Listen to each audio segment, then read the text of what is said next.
Momen harmonis Olla Ramlan dan mantan suami saat rayakan Idul Adha disorot, keluarga sakinah.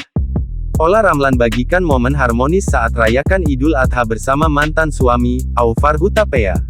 Seperti diketahui, Olla Ramlan dan Aufar Hutapea telah resmi bercerai.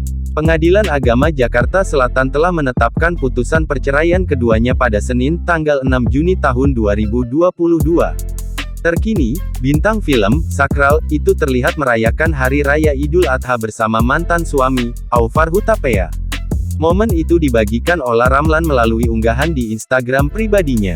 Dalam unggahannya, Olla Ramlan tampak bersama Aufar Hutapea dan ketiga anak mereka.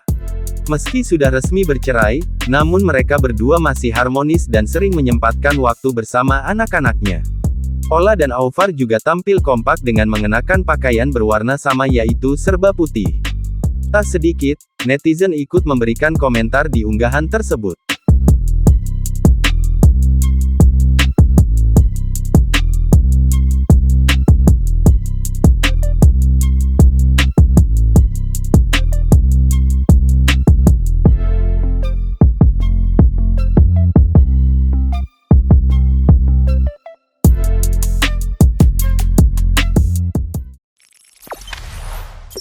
Jangan lupa subscribe, share, komen, dan like ya.